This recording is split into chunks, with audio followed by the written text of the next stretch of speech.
Lumion new material, glass. The next new material is glass.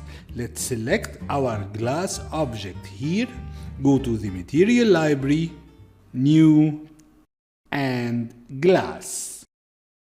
We have down here properties and RGB. The RGB lets us choose the glass color, and the properties has some sliders that controls various properties of that glass. First slider is reflectivity. Increase it and glass gets more reflective. Decrease it, it gets less reflective. And of course we can choose something in between. Then we have transparency. Transparency controls how transparent is our glass. Notice that when we decrease the transparency, the color that we chose in the RGB becomes more clear now. Darker colors in RGB produces really beautiful glass. The third property is texture influence. If we use it now, nothing changes in our material here, and that is because that slider works in a very special case. Let me explain that on another object. Let's save changes for this material for now and go to 3ds Max and get a model of a glass vase. Give it a standard material, and in the diffuse color we will choose a texture, but not any texture. We will choose a texture that has alpha channel transparency, like that photo here, a PNG photo that has transparency in it, like that. We will put this PNG in the diffuse color of our vase and give it a correct UVW mapping like that. Then turn it to editable poly and export it to FBX. Then we will go back to our scene in Lumion and import that vase here like that and place it on the ground here.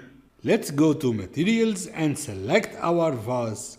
Give it a new glass material like the one we were using and adjust the reflectivity and transparency and RGB like that.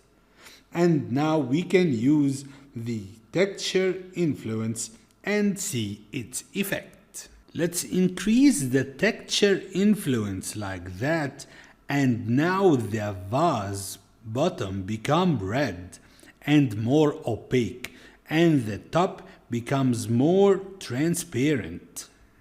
Let's decrease transparency to see it even better. Now our glass material is now influenced by the PNG texture that is applied to it in our 3D program. Let's get back to our glass object and continue working on our glass material. So we discovered reflectivity, transparency, and texture influence. Let's discover the next slider, which is double-sided. And that option is very useful if the glass is modeled as a plane in the 3D program without thickness. And by increasing that slider, that model become double-sided, as if we modeled it with glass thickness. To see it more clearly, let's make it not double-sided and move inside our building. If we looked outside, we can't feel that there is glass, and that's because that plane is modeled facing outwards with no thickness. But if we increase that slider now, our glass is now double-sided, and we can see it is now more realistic in interior as well as exterior. The next slider is glossiness, and that controls if our glass is glossy like that or matte like that. So when the slider is empty like that, it is more matte, and when we increase it, it becomes more shiny and glossy like that. The last slider is brightness, and that controls how bright the color of our glass is, but in a very precise way.